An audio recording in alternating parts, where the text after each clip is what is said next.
We're willing to be beaten for democracy, and you misuse democracy in the street. You beat people bloody in order that they will not have the privilege to vote. Reverend C.T. Vivian first met John Lewis in 1960 at one of several nonviolent strategy workshops taught by James Lawson. When Jim Lawson came to the city, he began to organize students. We began to understand the philosophy behind it, the tactics, the techniques, how to, in fact, begin to take the blows and still respond with some sense of dignity. By 1963, Vivian was appointed to Dr. King's executive staff. Dr. King called him the greatest preacher that he'd ever heard.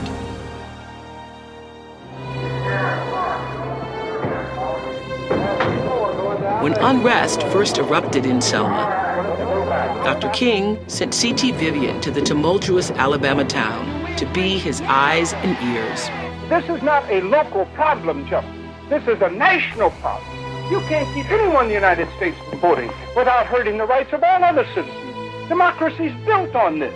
This is why every man has the right to vote, regardless. We're not blinding me with that light. C.T. Vivian's nonviolent beliefs were tested when he was attacked by County Sheriff Jim Clark.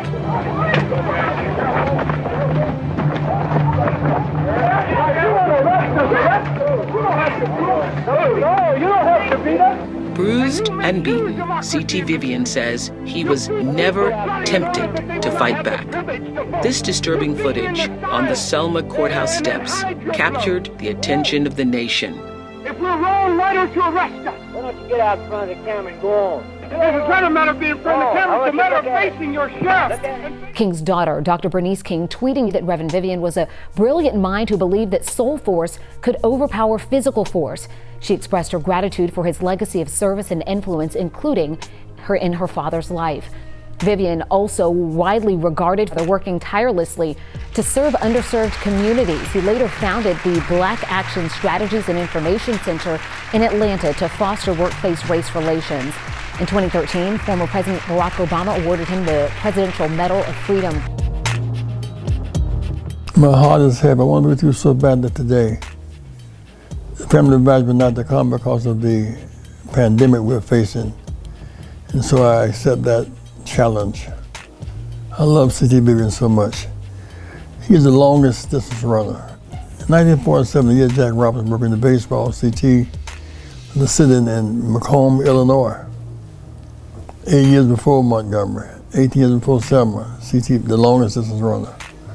He won the public accommodations in Macomb, Illinois in 1947. He's a gift that kept giving. Dr. King was in Morehouse at that time. He supported the Montgomery bus boycott, joined SCLC. He'd drive for public accommodation. He went to penitentiary, Mississippi. Selma, Alabama, just as Louis' blood was shed on the bridge. C.T.'s blood was shed at City Hall. Jim Clark hit him in the mouth, but it hurt Jim Clark's fist, not C.T.'s spirit. He then came to Chicago after Selma. He had the Urban Training Center, and I was his first student. I love C.T. He's my mentor, my friend, my family. Let nothing break his spirit. C.T., the good news is, C.T., you live on. There's a song we used to sing in our church. I'll keep on living after I die. C.T. lives today. He's as alive as he ever was. He remains a light in darkness. Oh, and I just, C.T., we love you so much, my brother. God bless you and keep him alive. Keep marching, keep sitting in, keep standing in, keep protesting until the sagging walls of segregation come tumbling down. John Robert Lewis didn't simply witness history, he shaped it, marched for it, bled for it. Not once, not twice, but every time he was called upon. As Lewis liked to put it, by just getting in the way. We must cry, and we all must cry together, that we want our freedom and we want it now. The Montgomery bus boycott drew the attention of one teenager, and soon civil rights would become John Lewis's life work. And it nearly killed him, as would become his habit. Where John Lewis put his heart, his head followed. That's him, bruised, bandaged, shedding blood, and standing up when others could not or would not. That became Lewis's calling card. a sharecropper's son born in Troy, Alabama, 1940, back when segregation was law, Jim Crow the enforcer. By 1963, at the age of 23, alongside Martin Luther King Jr., he was dubbed one of the Big Six leaders of the Civil Rights Movement. My friends, let us not forget that we are involved in a serious social revolution. Who helped plan the historic March on Washington. And on a high bridge in Selma, one of the low moments of the entire Civil Rights Movement, there out front, John Lewis. 600 peaceful protesters crossed the Edmund Pettus Bridge into the harsh heat of history.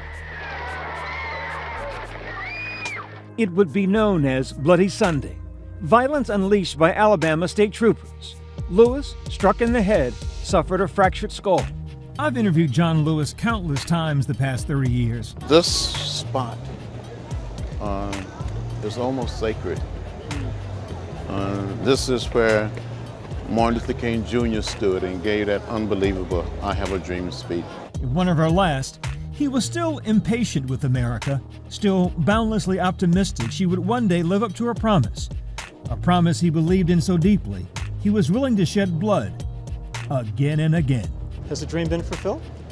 The dream is still in the process of becoming a reality. It's not there yet, but we're on our way, and there will be no turning back. I can never speak of John in the past, as I've known during all my adult life. In fact, as John joined the movement that Dr. King had joined, there's a magical period from May 17, 1954 to August 6, 1965. Thurgood Marshall led the drive to end legal apartheid. He changed the structure of the legal system. Rosa Parks decided she would challenge the law to see if it would be verified.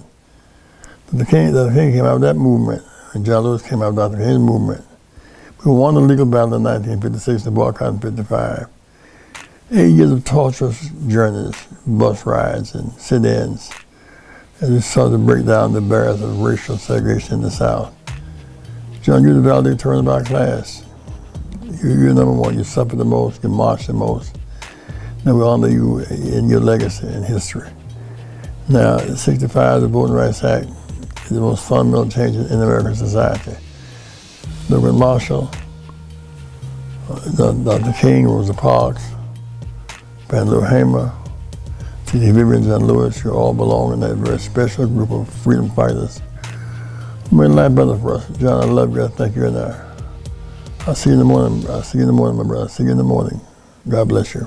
When you see something that is not right, not fair, not just, say something, do something, get in trouble, good trouble, necessary trouble. Congressman John Lewis would want us to continue to make the kind of good trouble. John Lewis was very clear that unjust rules are meant to be broken. We were at the White House with President Obama having the first intergenerational meeting of civil rights leaders ever. In that meeting, it was just a reminder of his gift, a focus on making sure that we always tackle structures and systems because that's how we change outcomes, and also a focus on the humanity of the people around us. It doesn't matter whether we're black or white, Latino, Asian American, or Native American. It doesn't matter whether we're straight or gay. We're one people, we're one family. We all live in the same house. John Lewis really talked about how do we redeem the soul of America. And he communicated that message that if I'm not free, none of us are free. None of us are free until all of us are free. And he really lived that true essence of humanity. I want to go forward.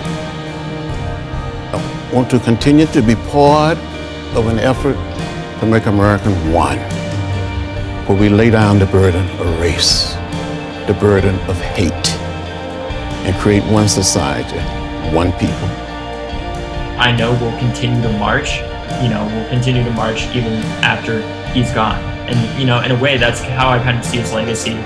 If we can't teach the younger generations, they can't teach the next and next generations to follow. Our children and their children will ask us, what did you do? What did you say? For some, this vote may be hard. But we have a mission and a mandate to be on the right side of history.